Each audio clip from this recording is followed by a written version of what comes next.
Welcome to the Precision Teaching Podcast. My name is Rick Cabina, and today I'm joined by Doug Kostowitz. Hello, all. And Carrie Millico. How's it going? Today, Sean can't join us because he is doing some house hunting, looking for his new residence at up in Vermont. So we will miss him again, but he will be with us hopefully next month. Okay. Well, let's see here. For our introduction, normally we recap events. I suppose the biggest event for us was the ABAI conference. Carrie and I attended, but Doug didn't make it. And Lame.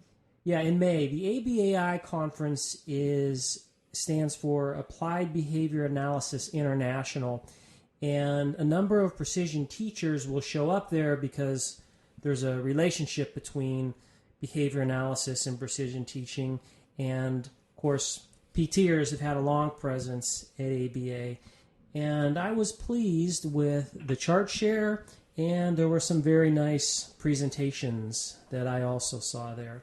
What was your take on the conference, Carrie? I love the conference. I always enjoy the chart share, and for me, that's where I get, for ABAI, really, I get my PT fix from there, and just a few other talks.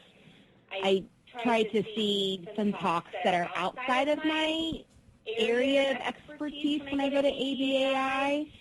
So my PT emphasis is the chart share, and I feel like, I just love the chart share because it's all data. So, and it's just a mass amount of data presented quickly because it doesn't have to be drawn out. We don't have to, spend 10 minutes on a slide describing a chart because it's standard and everyone knows what you're looking at. So 2 minutes at most per chart, you just get to see tons of data and then the different avenues that people will use the chart. If it's counting, something that's educational, or at JRC, sometimes we see behavior reduction, but, you'll see just random things like number of terrorist attacks or fetal ticks or stuff like that wouldn't necessarily make a presentation or a publication, but just different ways that you can use a chart, and it shows its versatility. So, our precision teaching community has a legacy of sharing data, and that, what you said, captures exactly what we do. We have data, it's measured, we put it on our standard charts, we share it, and we get information very quickly. It's communicated in a very digestible manner, and people can interpret and take something away from it. I think that's one of the very nice social and data-driven events that we do have at the conference. So I'm agreeing with you. Thank you. And really, one thing that I noticed in the chart share, because some people sign up, we have 2-minute slots that you can sign up for to present a chart, or you have a 1-minute slot that you can sign up and present a chart.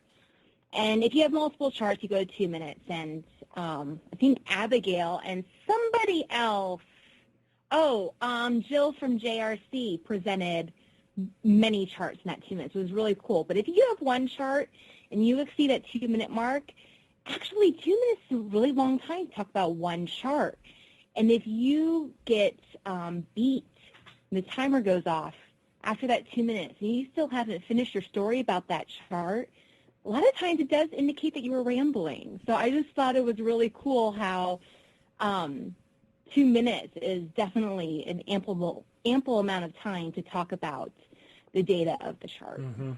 One thing that I noticed that people do that I've come less and less to appreciate is where people do what's called progressive disclosure.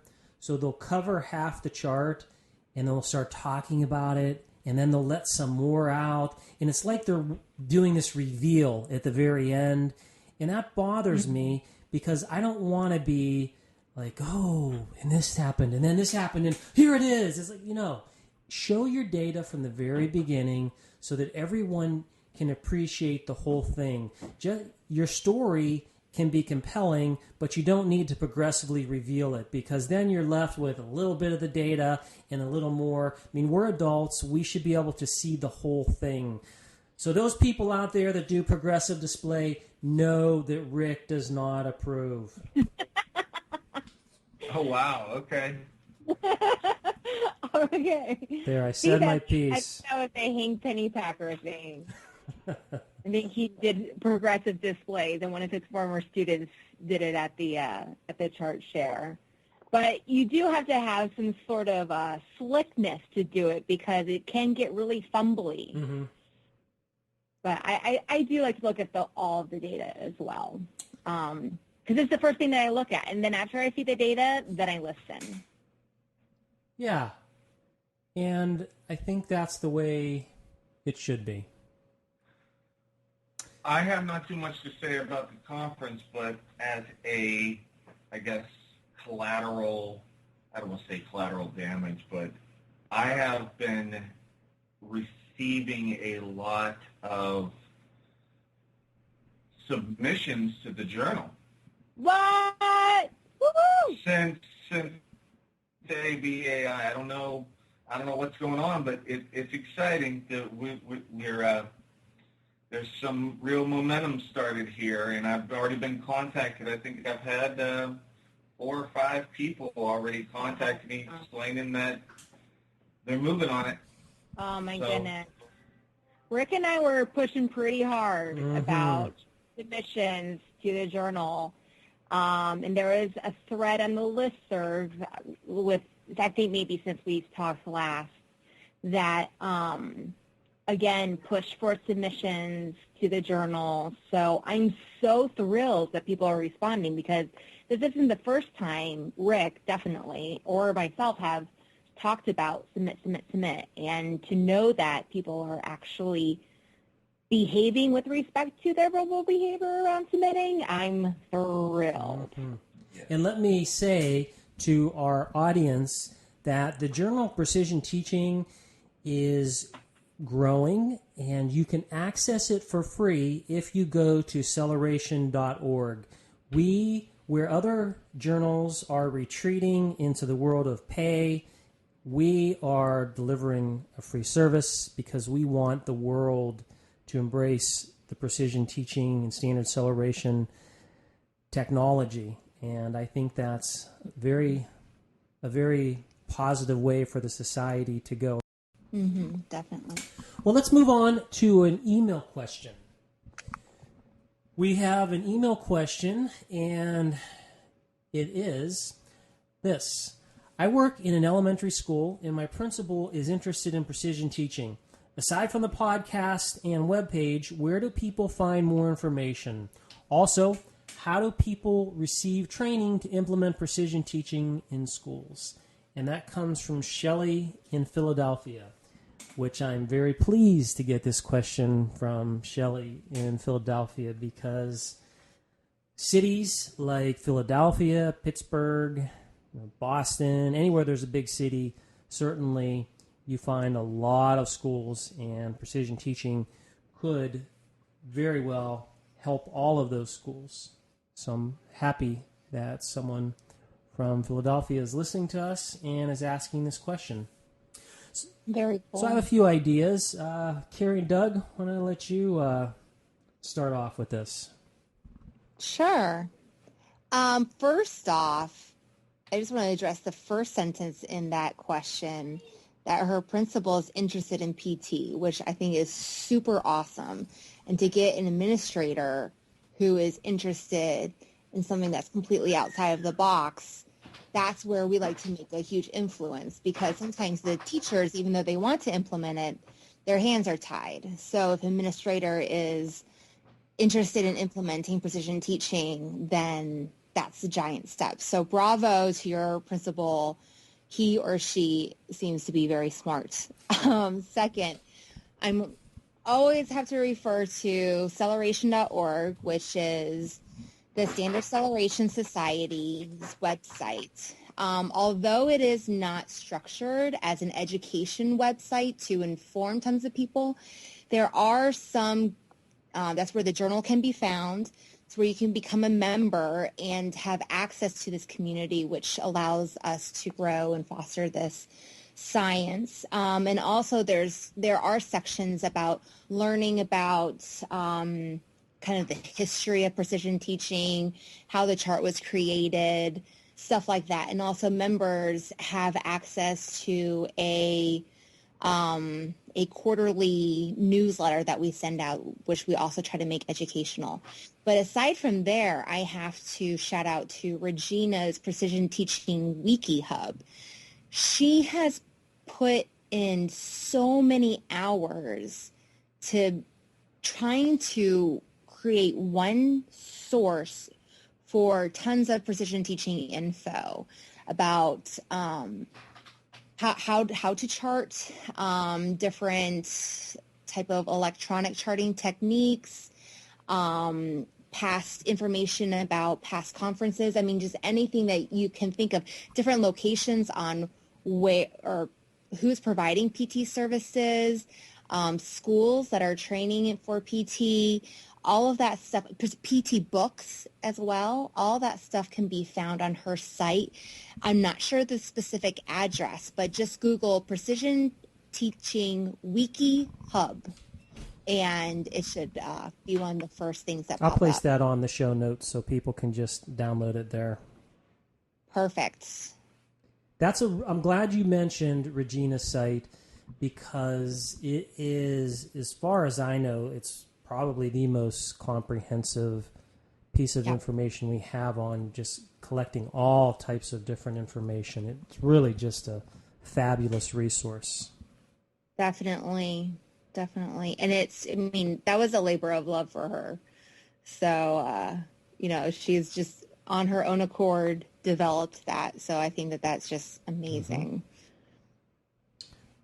We also have the listserv. You could join the listserv where there's 300 plus people talking about precision teaching.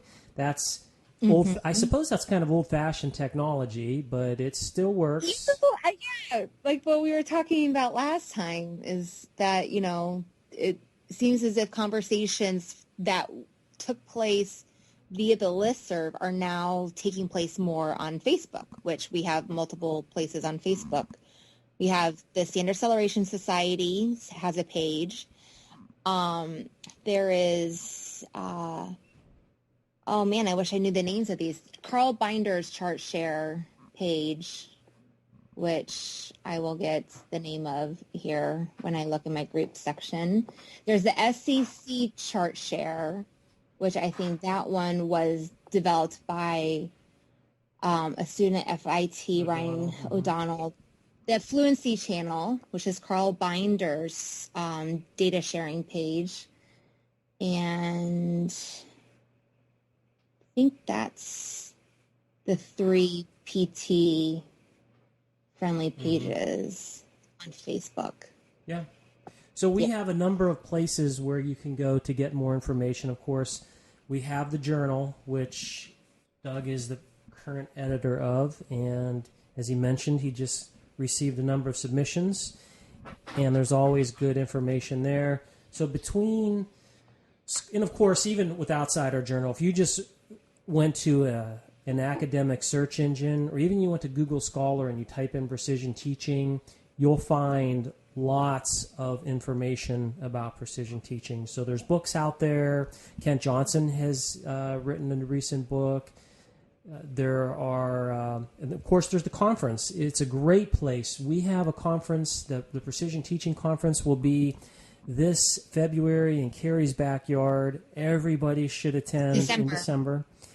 And I suppose that the last part of this question is, how do people receive training on precision teaching? You could get it at the conference. There are other people, too, that will do workshops. For example, I am doing a workshop this July. I'm being hosted by the Hoosier ABA in Indiana, and that will be towards the end of July. And other people do workshops, too. I don't know how that works in your state, Carrie, in Florida, if things go on in FABA or out of the FIT lab or...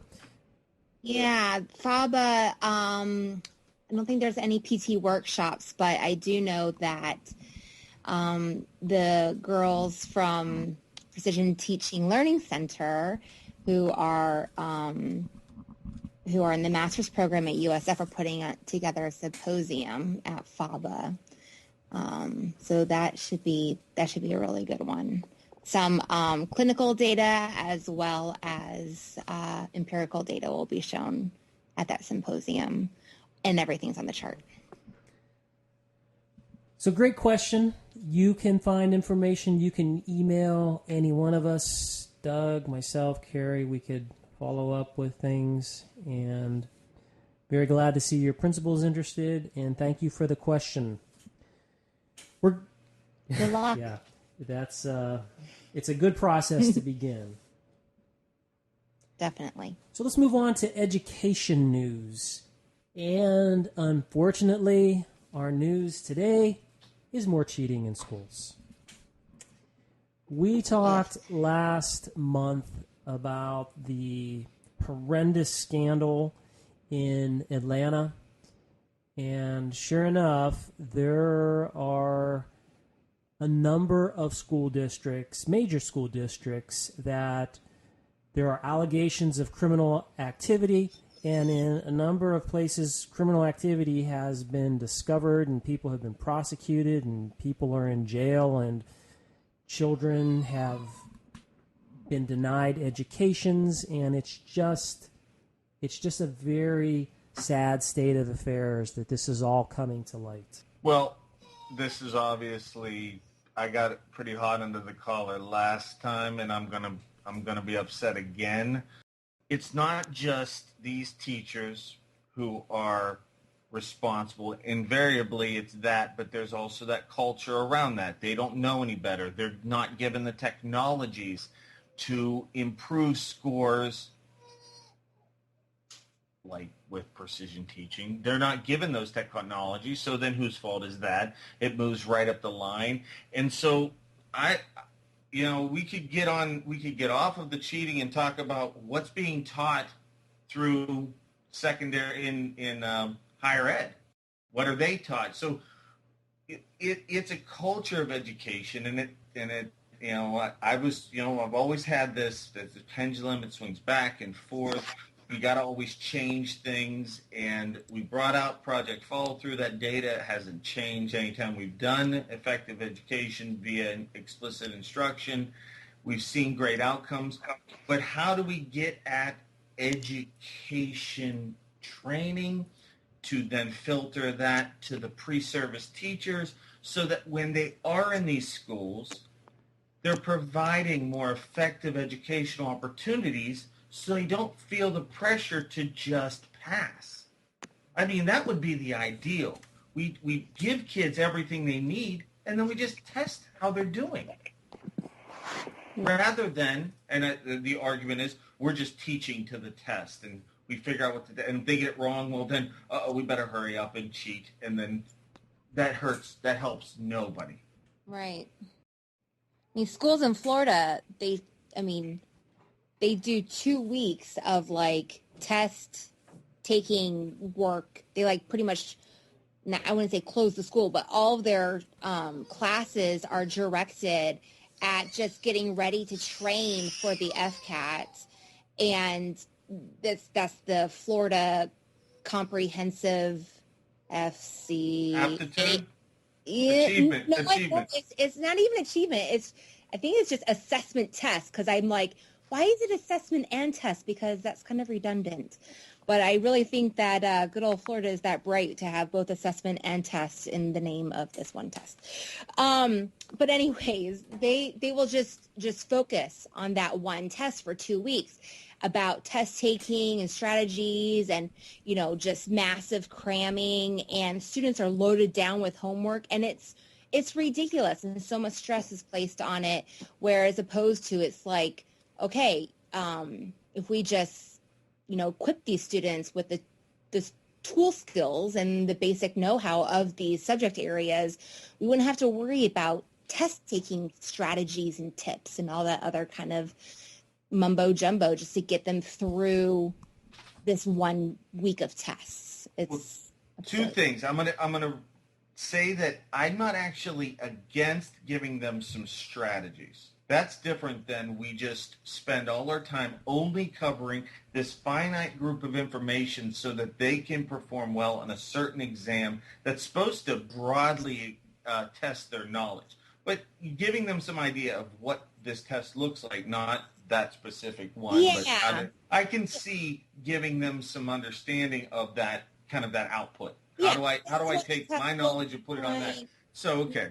I'm But, okay with that. But like, if you don't know a question or like, I don't know, it's just like there's the little tricks of the trade that we all do when we took the GRE and SATs and all that other kind of stuff that had you know the content, you wouldn't have to approach the question in this style to increase the likelihood of you getting it right.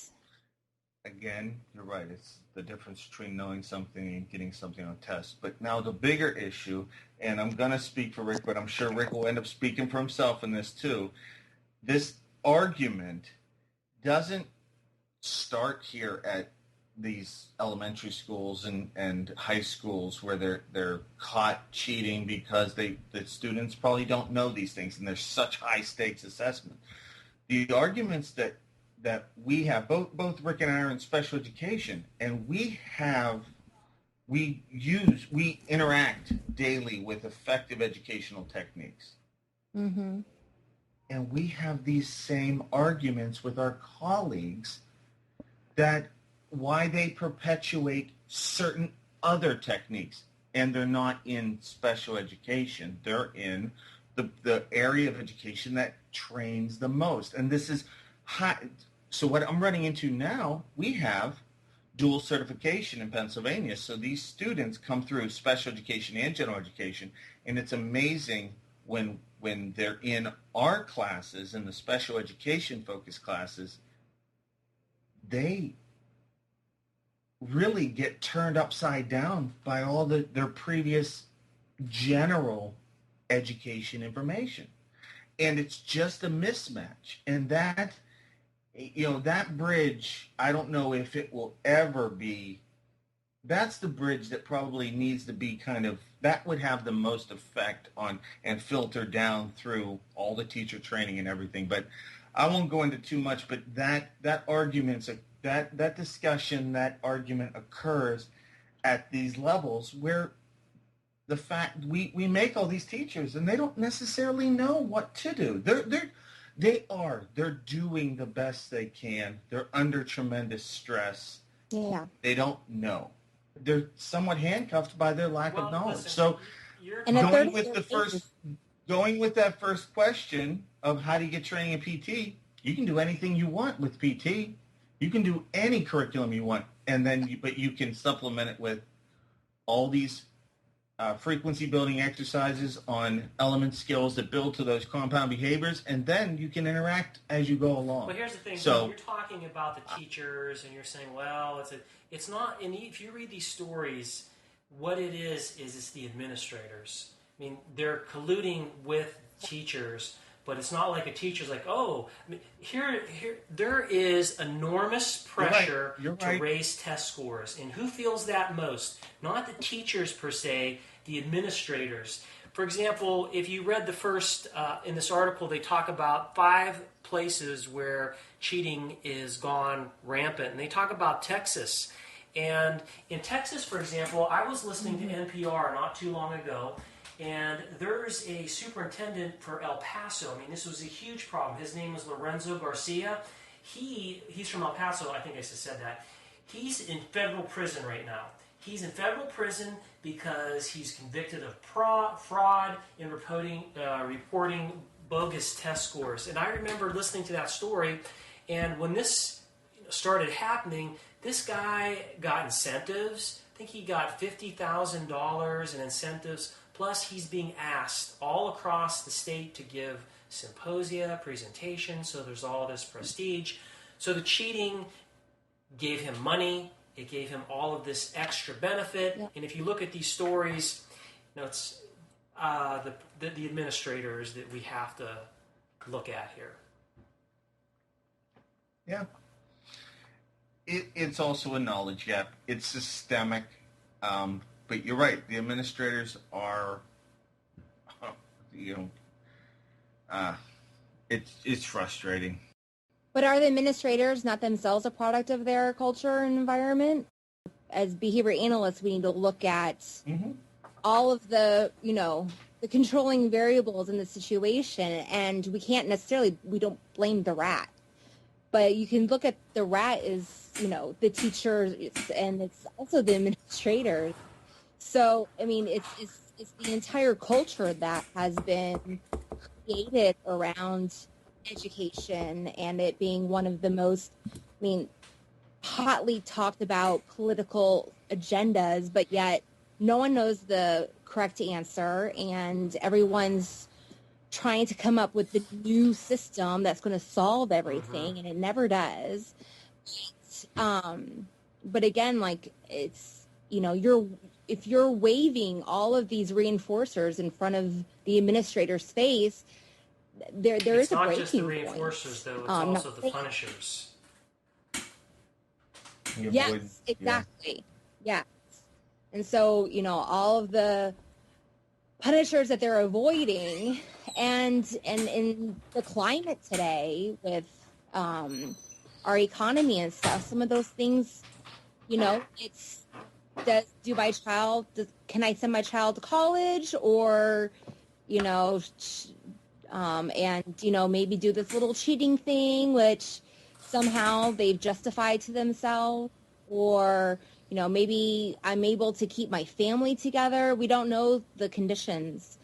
Not saying I'm not excusing it by any means, like it's morally and ethically, disgusting. But again, looking at the variables, it's the a good news cultural about thing, this is that if there is a silver lining, there's pressure out there for people to raise scores. Now, hopefully, as these become more widespread, the knowledge that cheating is happening, then people will crack down, and as a result, in the system, the administrators and other folks will start looking for what's out there in the educational world and what might help for those that choose not to cheat. And that could be the silver lining of all these cheating scandal stories. I just hope that it doesn't take them away from their it seems like there's a trend in education to start focusing on data. And that's been really exciting. Little steps. Obviously, there's baby steps in this giant system. But it seems as if educators and administrators are saying, I've been in IEPs, and they're like, well, people start talking their stories. It's like they stop and they say, let's first look at the data. And I'm sitting here like, what? Wait, where am I? What's going on? But it's amazing. And I just hope that with the emphasis, with all these cheating scandals, that they're not scared by the data and, being like, well, this data may be false or something like that, and come up with some, going back to some fluffy thing, going back to like what Doug was saying, that swinging pendulum, going back to where, shying away from the data when we're kind of creeping up on we it. We could go on and talk a lot about this, but I'm going to end our segment here so that we can move on to some science news. We haven't had science news in a while. And today we have a story which I suppose this isn't as depressing as the cheating scandal, but now that I'm thinking about it, it is kind of a downer. And that is, schools should provide students with daily physical activity, experts say. That's the headline. Wow. And your first reaction to that is, wait a minute. Some schools don't have physical activity? I think your two topics go together. I mean, what's being lost because of the high stakes pressure? What's some of this collateral damage? And what is it? It's the things that are deemed less important. And gym class, physical education, music, art. Well, all those kind of specials take a hit because we need to use that time for building academics because we can't do it in the allotted time possible. Maybe I'm dating myself, but I always got, daily, sometimes twice a day, running around time for at least a half hour, 45 minutes. And I'm significantly younger than you, Doug, and I too remember going to PE every day. You had recess, you had gym. But you know what's different? The technology has really, it's exploded so much that it's not just in schools. They're saying they need it in schools. The NFL talks about play 60 minutes with your kids. They're talking about that at home too. Yeah. Physical activity has just decreased across our culture here. Would you say in just the United States I don't have across data, the world?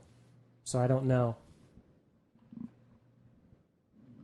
But you can look at I haven't seen the data, but I've heard that, and I think the article alludes to this as well, that It's tripled. obesity has, here we go, an estimated, since 1980, it has tripled. So it suggests that we are not as active, or if we are same active, then we're eating so much worse. And then when we refer to the comment, it says research shows that physical activity helps children think faster, improves their cognitive performance, and helps them reach their academic potential. It makes you think, oh, well, if now we have 3 times as many obese children and adolescents, and they're not receiving physical activity, and physical activity shown by, proven through research that it can do all these amazing things with their cognitive ability and their academic skill level, well, what's stopping them? And maybe the issue with education, this is tongue-in-cheek, obviously, but it's not the way that teachers are teaching or anything like that needs to change 5 million times. These kids just need to go out and run around for an hour. Obviously, that's not it, but, it's a huge impact if that data is suggesting it. 17% of the students are obese. That means that's almost 1 out of every 5 kids is obese. And that's scary when you start thinking about those numbers.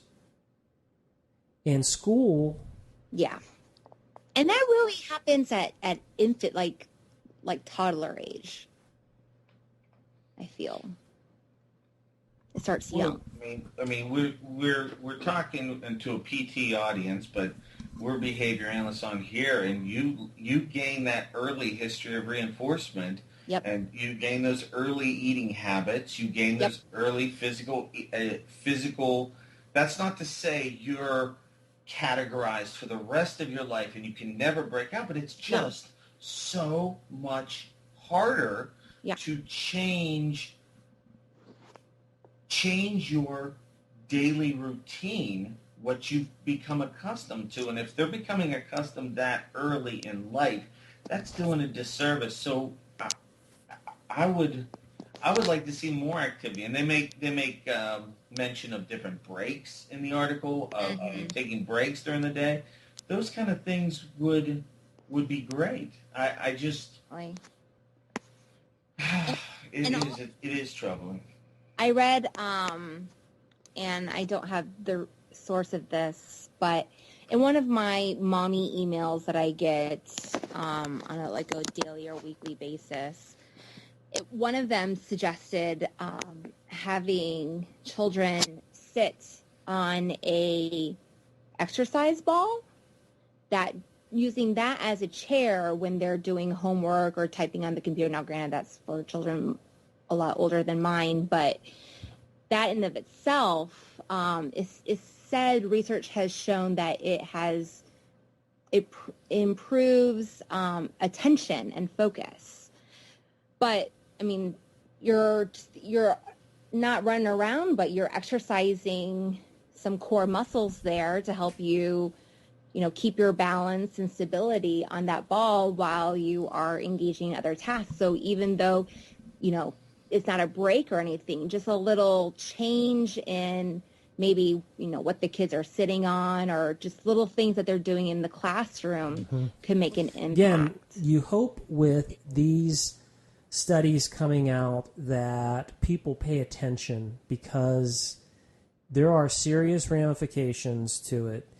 You have your educational issues, but all of the negative things that happen with obesity, being an increased risk for heart disease, diabetes, all of those types of things. You hope that now that we're doing studies and paying more attention to this, that someone out there that's in a position of authority will perk up and make some changes.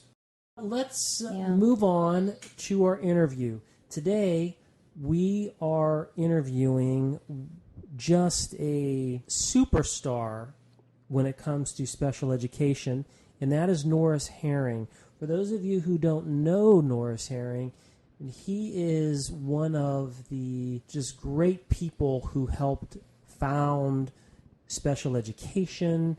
A lot of people don't know this, but Norris was instrumental in bringing Ogden Lindsley to the University of Kansas, and this interview is just a wonderful piece, talking to a very great person who's had a wonderful career.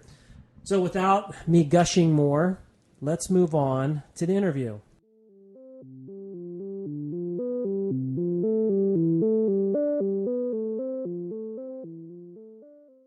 I would like Dr.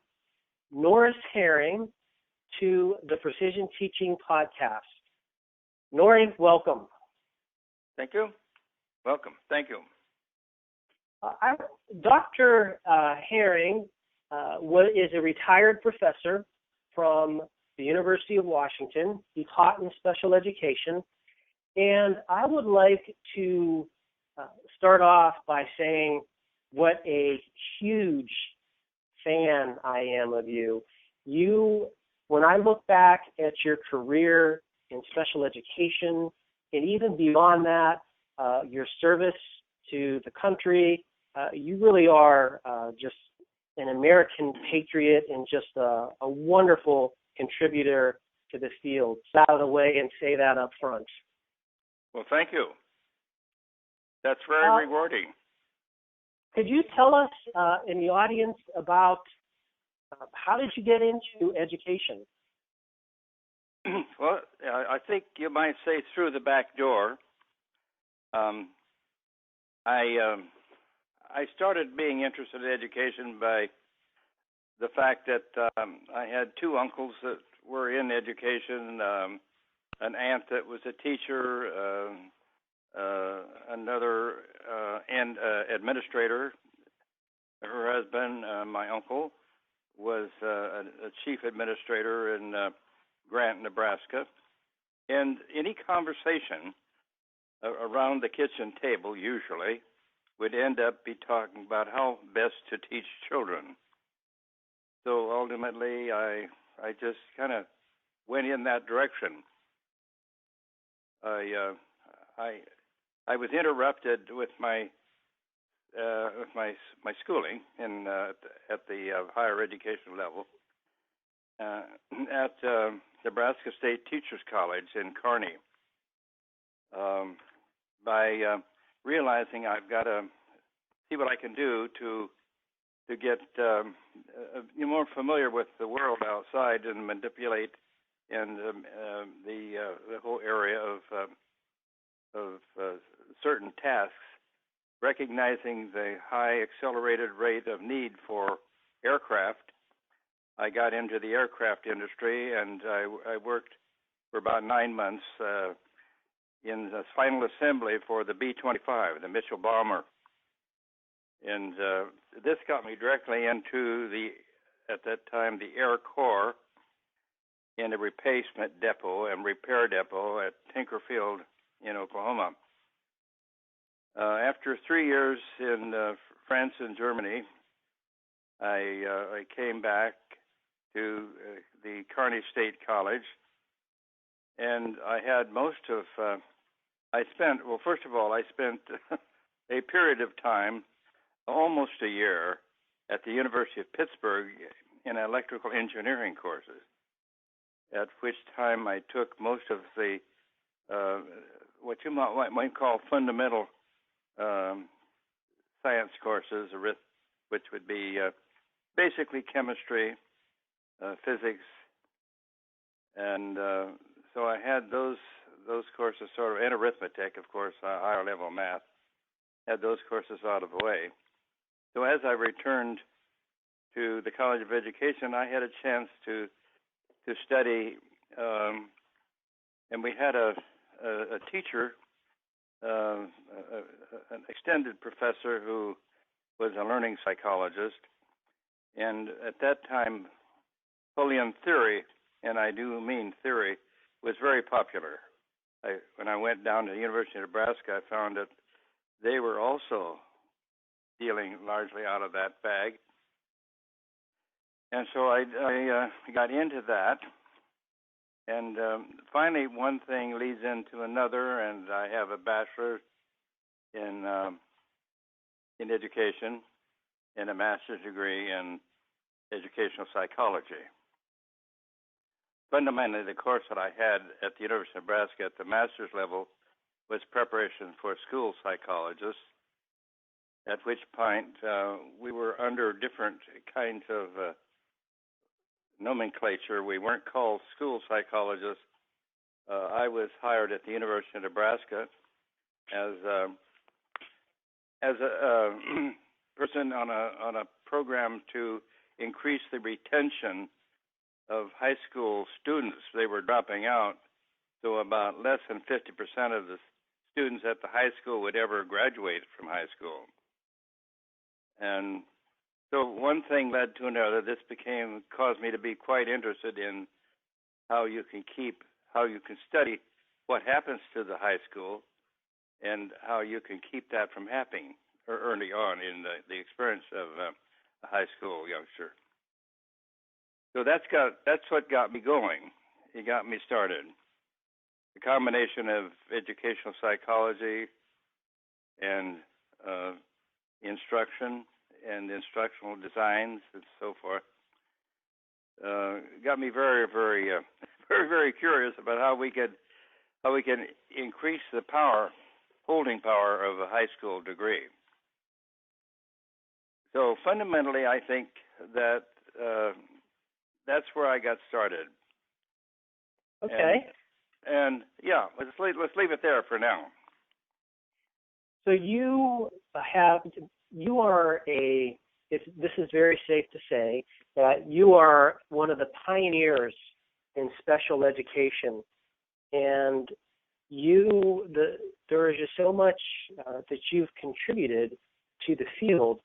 One of the things that our audience would be very interested in is you have a very significant impact to precision teaching, and that is your relationship with the founder of precision teaching, Ogden Lindsley. Could you give us a little background on your relationship with Ogden and how he came?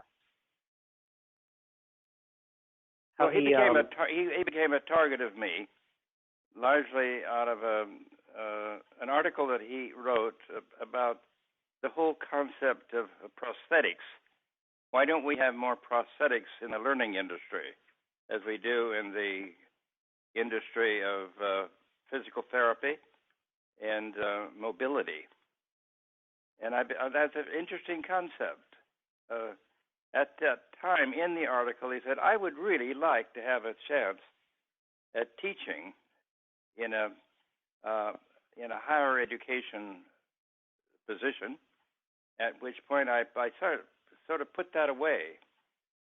And I recognized I must precede this by having read Dr. Skinner's work, the behavior of organisms, and the lack of applying his work to humans. Dr. Skinner didn't have much interest in humans as an experiment until he got started with the teaching machines. On the other hand, Skinner used Og Lindsley to apply for and receive successfully the funding for working with individuals, young individuals in this case, with schizophrenia. As far as I can go, that's the first time Skinner showed a real interest in the application of operant conditioning to humans. And this is a beautiful setup. I was really taken with that as I followed his career. And the first year that he worked with this population of schizophrenic young adults, he was able to get responses on a predictable basis. And I was totally impressed with that. At the same time, it was pretty far afield with where I was going. At that time, I finished my doctorate studying with Bill Cruikshank, who at that time was head of special education at Syracuse University. His concern was through the minimal brain dysfunction and all of the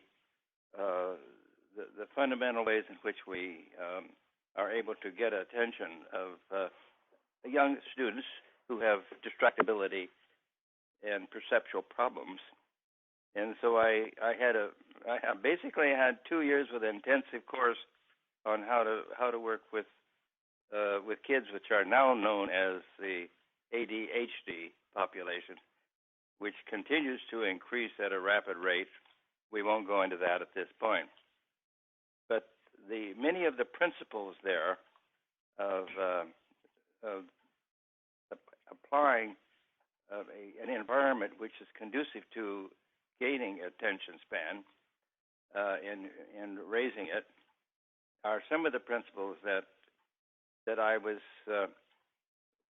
finding as in the whole idea of the operant conditioning concept. Now, I don't want to take the time to put those ties together, but I want to assure you that there's so many behavioral consistencies that it impressed me a great deal. So I applied that in a sense as I finished my doctorate. By the way, it's an EDD. I was selected to have the directorship of special education in Arlington County, Virginia. And the second year I was there, I had quite a great number of kids with hyperactivity, and a lot of the behaviors that were described as minimal brain dysfunctioning. That category slipped away quickly, and that was good. But I was able to get 30 youngsters, a primary age group and an intermediate age group, and set up 2 classes. And what we did there was basically a pre-MAC principle, which we were doing it by chance, not by studying the pre-MAC or the Hami, Lloyd Hami, that is, who also refers to the pre-MAC principle in his work. We set up classes that were very well structured, as you might imagine. The child would come, pick up his folder, and in his folder was the work he needed to do, and he could use his own time scheduling to get that work done. But when the work is finished and checked with the errors and correct responses scored, the child could then have a play activity of the favorite things he wanted to play with. We had another area in the school where they could play, and we had it well equipped with toys, and we found the boys really liked model cars, very, very fascinating, and we'd get started on a project like that. It became what Hami would refer to as a high-strength activity. So going forward, this is what got me started, and this is what got me intrigued with Og Lindsley. at the end of about 4 years in Maryland and in Virginia, I accepted a job at the University of Kansas in the medical center, where they had just started an experimental unit. It was called the rehabilitation, the child rehabilitation unit. At that time, we were the second university at the University of Kansas to have a classroom for children in pediatrics. And the other was at the University of Iowa. Well, that's not important now, but I wanted to show you how rare that is. That only 2 in the nation had in the Department of Pediatrics children to observe and gain information through that process. Now, putting all of that together, I remembered that Og Lindsley had said something about in that article. By the way, that was more current at that time, rather than when I got to Kansas or when I finished my work in the Maryland and the University of Maryland, starting the teaching from the results of the 2 classrooms at Arlington County. Remembering the article that Og had written, I called him. Are you still interested in coming to education, as I questioned? And he said, I really am. At which point we got started working on that. And just our conversations by telephone became very intrigued with Og. He has a different perspective on education, and he was very deeply involved in his own training in the operant conditioning and the principles therein. So we were able to bring him out for a look at what we were doing, and I think he was fascinated. And at which point I was successful in finding a position, having just received a federal funding for teaching leadership in the area of behavior disorders, so that we could extend some of the work that we were doing in the application of some of Skinner's principles. At which point we really moved along rapidly, and I was able to find a position for Og through the grant, which supported 8 fellowships at the master's and doctoral level. So we had support, enough money through the grant to bring a senior professor. And it took a while for me to convince the College of Education that Og Lindsley should have a full professorship, which is what he required in order to move him in education. But we did. We had a lot of support at that point. And so this got me so very fascinated with his thinking. His thinking wasn't just a modification of what we do in education. It was kind of a new look at it completely, looking at the principles that were so powerful in working with such a severe population. So the door was open to Og, and that first year, and this is always amazed at how he developed precision teaching in less than a year, and how he developed support of the teachers who were working with him and exploring the ideas that he had. He pulled that together. I also thought that while he was there with the help of Carl Koenig and Carl Binder, that the other students that we brought in at that time on fellowship, like Tom Lovett and Harold Kunzelman, and Og brought 2 excellent students, and I thought my students were doctoral students, and he brought Eric Houghton and Ann Dell Warren, and they were both really they got together beautifully with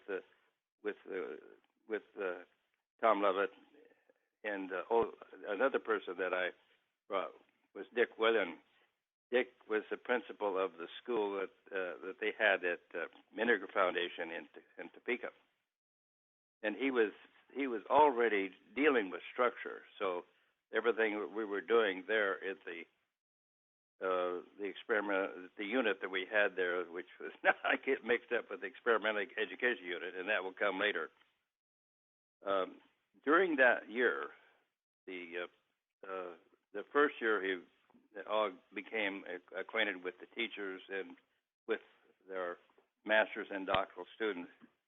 The second year, he developed precision teaching, and it was an amazing development. It has proved to be very attractive throughout the field.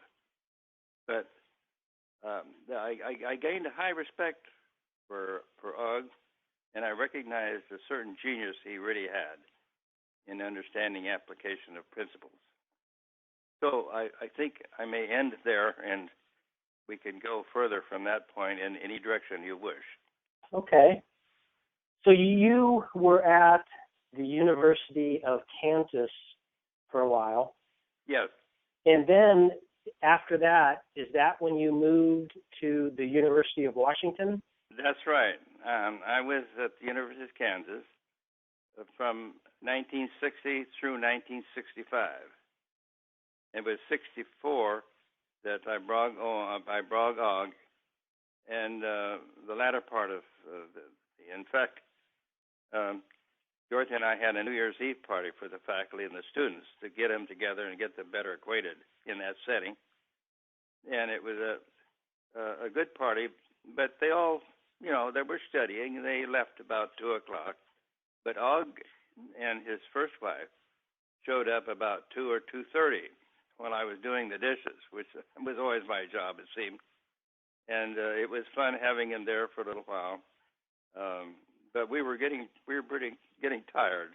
But I make sure that everybody knows that it was several weeks before New Year's Eve of 1964 through 1965 that Og was there, and I was able to find a house just across the line from the Kansas Missouri border, and it was being used just one way or another as we were exploring various programs. So I was able to rent that as a laboratory for Og, and that's where all of his creative work began and was included. Og had already had copies of a 5 logarithm chart, a 5-cycle chart that he refined and developed into a 6-cycle log and made it appropriate for a school with the weeks and even up through usually 180 to 190 days on the. And I forget now just how many days are lined out on the chart, but he decided that was the best way to display information, and so that was probably one of the most important parts of precision teaching. So now where are we? You have just moved from the University of Kansas to the University of Washington. Yes, in 1965. That's where we are. And from that point on, Og was working there in Kansas and basically working with teachers and designing and refining precision teaching. That was excellent. He recognized, too, that in order to make the change that he felt was needed, he needed to get to administrators and to show them the value of behavioral characteristics and the principles of behavior, particularly as they could be predictably applied in the schools. We had some experience with the the duration of precision teaching, it lasted very well among the teachers, but did not have the support of the administrators. So he was pulling some of those facts together. He was a very creative thinker, and then this was almost more consistent with his professorship, I think, at that time, because he was assigned to a teaching responsibility as an administrator over on the Lawrence campus. So he made a move to Lawrence, which is about 35 miles from Kansas City, on the medical center side of the line. So it was not inconvenient, and he was able to make the adjustment, I think, very well. Now, I think there were times when he felt that I just left him to sink or swim, and I certainly didn't mean to do that, but he had built a very good foundation among all the teachers at the Children's Rehab Unit at the University of Kansas Medical Center, and from that, he had the support of many teachers in the Johnson County area and even as far as Lawrence. So it never even occurred to me that he wasn't doing well and adapting quite well to education. But we had an annual conference for precision teaching, the organization, shortly after it was organized, the Organization of Precision Teaching. And I had a conference at the University of Washington, and we held the conference in the Old Meany Hotel. And there is such a hotel just 2 blocks off of the campus. And at which point, all was very critical of me for leaving Kansas when everything was developed so well. And my reason for leaving was to have almost complete control by the first person to direct and to develop the experimental education unit, and it gave me an opportunity to have precision teaching in all of the 10 classrooms that we started with at the EU, which is at the Center for Child Health and Human Development. And I felt this was one of the best experiences of my life, having the administrative responsibility of introducing precision teaching to a classroom of primary and intermediate age children. So that seemed to me almost continuous, that moving along, at which point I brought with me Tom Lovett, who had finished his doctorate using the application of reinforcement, which generated the idea that the higher your rate on a performance level, the better performance would have on, in this case, a television set. It would grade up the picture itself by a high rate of pressing a lever. And so he called it the contingent reinforcement, which contingent based upon the higher rate of performance. And that was Tom Lovett's dissertation, and it was supervised by 2 people. One was an educator, special educator, and the other was Glisley. And so that was great. At the same time, Eric Houghton finished his doctorate and went to the University of Oregon and began training higher level students. And a chap by the name of Owen White was finished his doctorate with, and I think he was one of Eric Houghton's first doctoral students. But now we're getting pretty well started.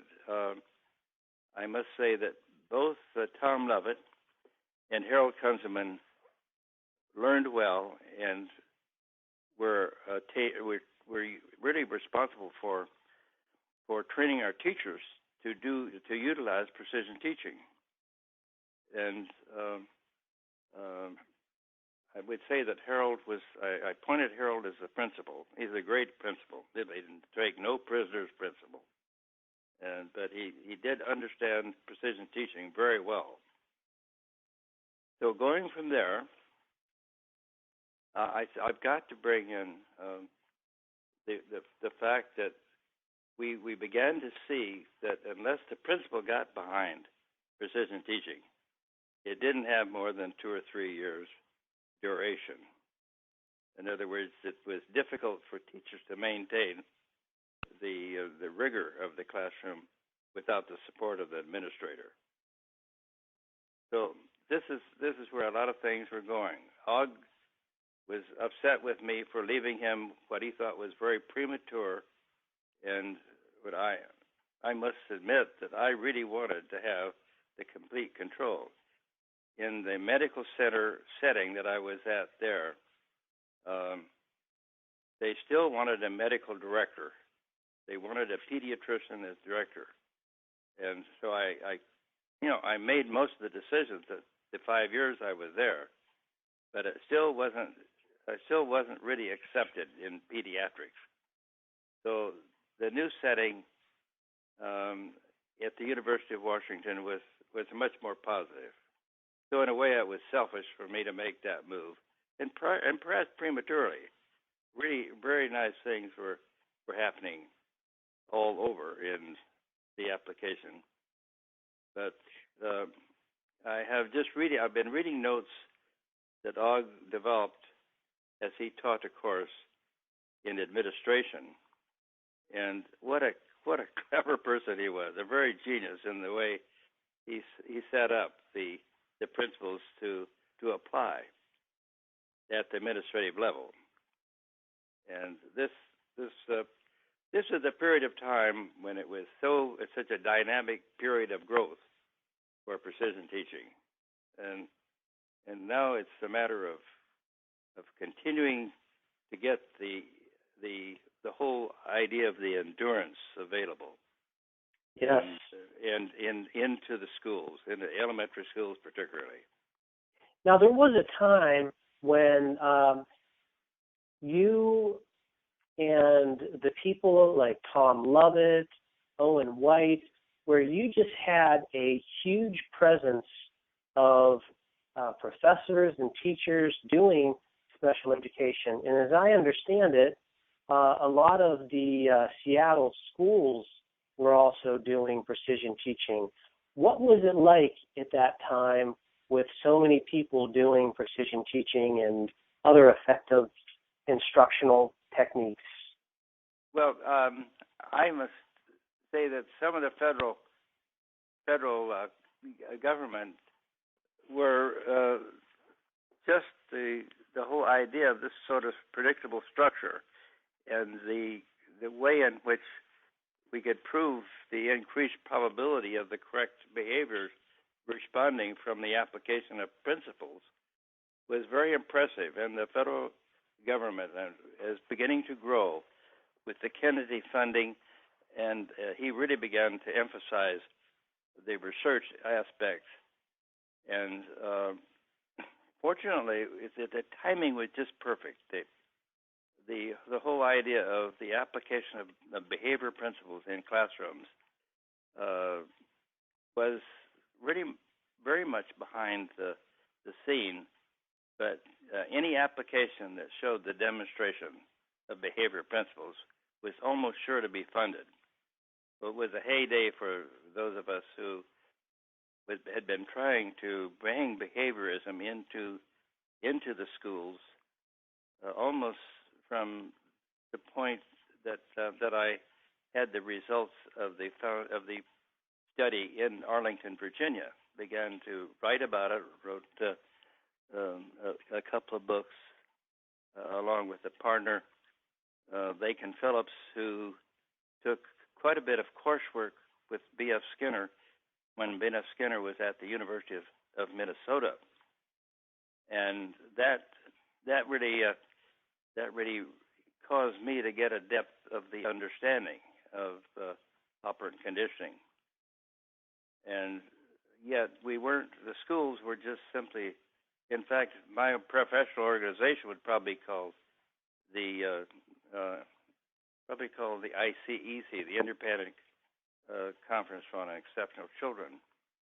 And the organization never really accepted behavior principles, nor did it accept anything charted on a 6-cycle log paper would not probably survive the reviews. Nevertheless, this was an important period, and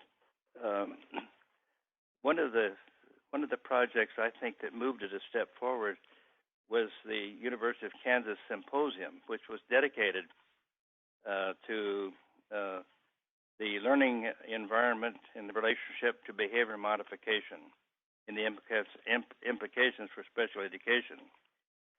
And that was a symposium that we were able to get behind. The symposium, the University of Kansas Symposium would do one symposium a year, and we got in the door on that, and that was an awfully good time for Ugg Lindsay to meet people like Herb Quay and Sid Bijou.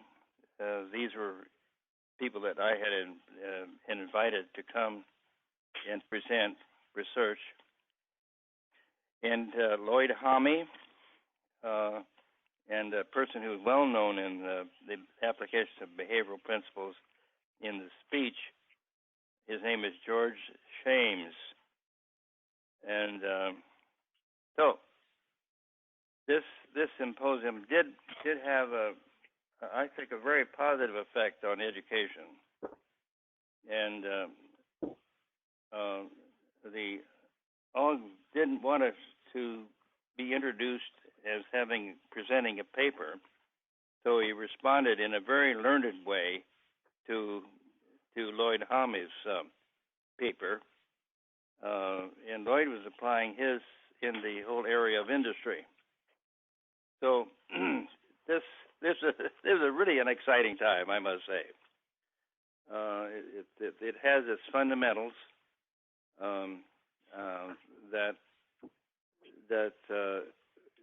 that I think are embraced so well in precision teaching. I mean, the fundamentals of the behavior principles are embraced within precision teaching. And just to take one step further, what brings the precision into precision teaching probably is most seen in the whole idea of the 6-cycle semi-log paper, the chart paper, which displays most precisely the performance. And within that, it is an immediate attraction if it's presented well. Now, I have to take a moment to say that the precision teaching book that Rick has done, and it is probably the most important piece of literature that's available at this time. And when I was working with the revision of a book that Owen White and I put together in 1980 and published it, we were revising that, bringing in some of the excitement that had gone on in trying to present it, and at which point we were making some really good progress. We were beginning to introduce ways in which we could show that the behavior principles are introduced and becoming used in education and being successfully applied in education. And then we were going to, and we didn't get into the revised part of the application and refinements of the 6-cycle log paper, which has moved along nicely, when Owen died. So Peggy White, his wife, his widow now, said, "Well, Norrie, why don't you finish this up?" At which point, someone gave me a copy. But that someone, I think, was out of a program, the Academy of Precision Learning, and gave me a copy of her book, and I read it, and that's the Precision Teaching book. I don't mean to go on, but it made me realize that this is the book that's going to make the difference. It's so well written, so well put together, so systematically arranged that it's going to make it. It's going to make a big difference. And well, that is just very kind of you to say. I am honored that you would think so highly of the book. I certainly can say that when writing that book, I oftentimes found myself consulting a book that you had a hand in writing, which was Exceptional Teaching, your original book with Owen White, which is just a masterpiece in terms of what it is. In fact, I think it's very safe to say that in your career, you seem to always be ahead of the times. For example, I remember reading an article that you did back in 1975 that was by Haring and Krug. And in that article, it talked about how you applied direct instruction in precision teaching to students with intellectual impairments. And not only did the group that received direct instruction in precision teaching outperform the other group, 1/3 of the children went back into the general education classroom as a result of your intervention. And that, I find, is just remarkable, that type of work that you're doing back in 75. People would love to do that right now. Those just remarkable gains that you have achieved in your career. Well, I thank you very much.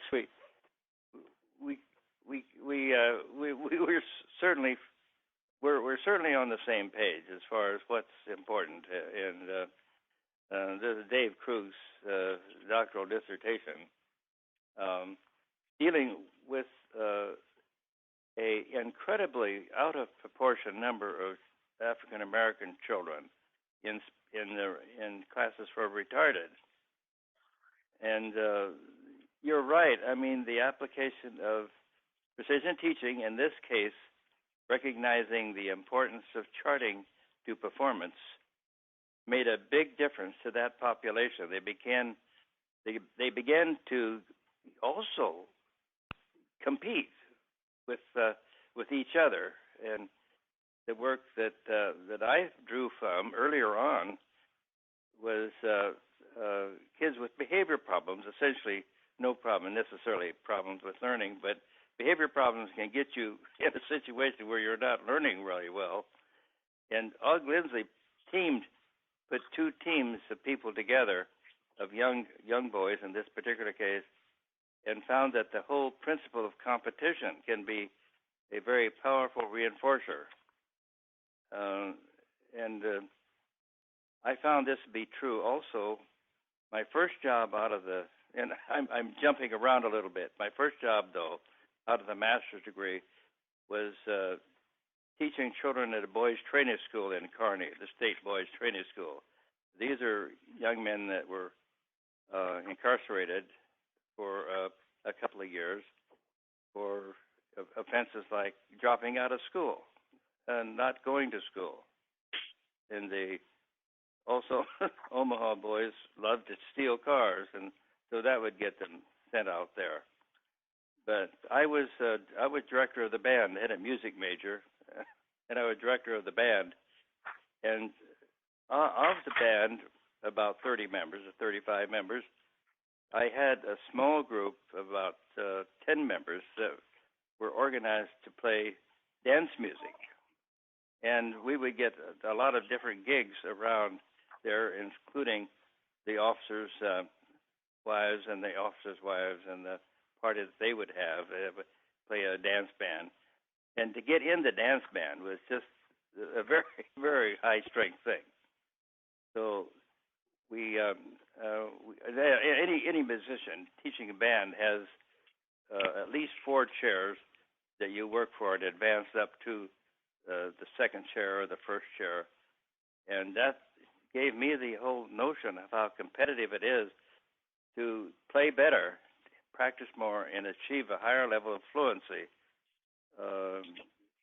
to get to the fourth chair and get out of the orchestra to go to a dance and play a job, so to speak, and stay up until 12 o'clock. That was such a high strength, you can't even imagine what it would do to get these young men to perform and practice and have as much time as they could. So this is where I became interested in this whole business of developing really life kinds of experiences for high strength reinforcers.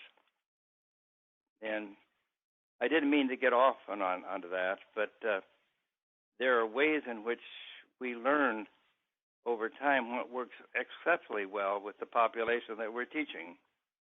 And this is what precision teaching, and particularly the charting and involving the student in charting and competing with himself, it becomes so very powerful and so functionally important. Let me rest with that. Okay. Let me ask you one last question. You have had the experience to see special education when it was in its infancy, when it just first developed and came onto the scene. And you've been able to watch how special education has grown and changed through time.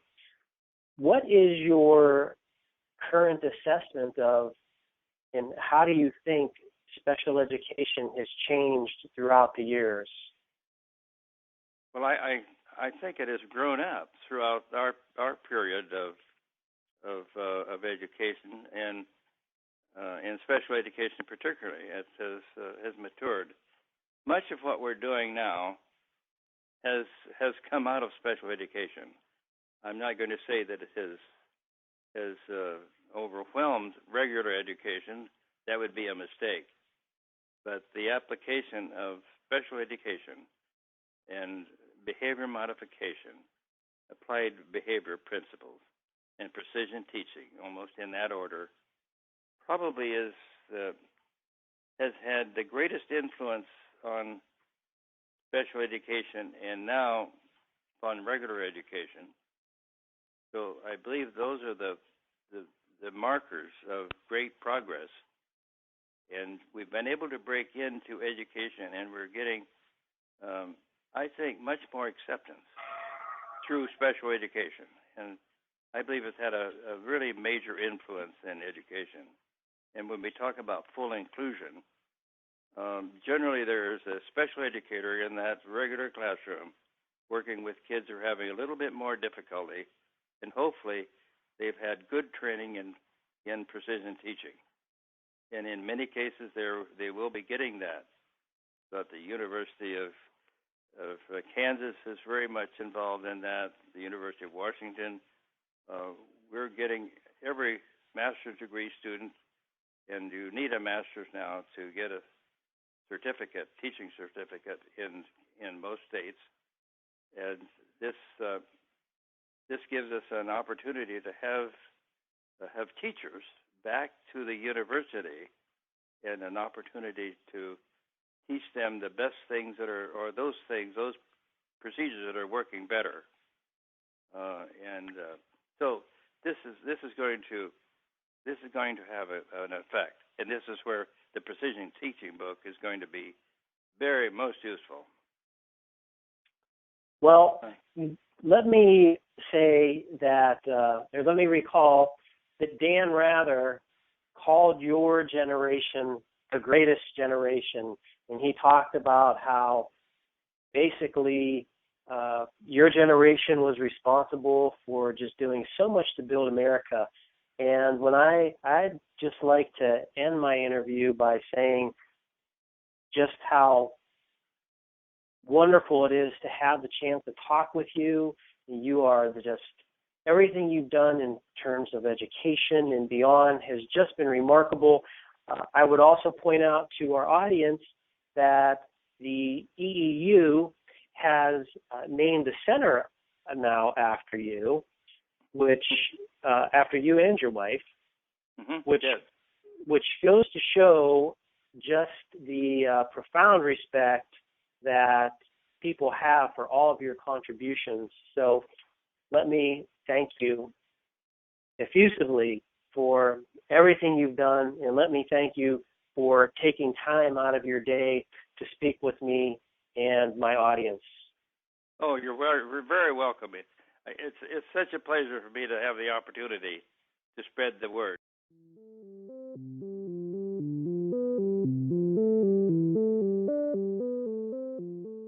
That was a fabulous interview. Always enjoy listening to Norris. That person has had just a stellar career, has contributed so much to special education, has helped so many students, and has a legacy that is going to endure for years. Again, there's some more gushing and hero worship on my part, but I just can't help it. Yeah. Well, that brings us to the end of the show. No. Doug, Haring, you have any closing comments? No. Keep on submitting to the journal. Yeah, I'll take that closing. I second that closing comment. That's what we're going to go with. On behalf of Doug Kostowitz and Carrie Milico, I'm Rick Cabina, and I thank you for listening to the Precision Teaching Podcast.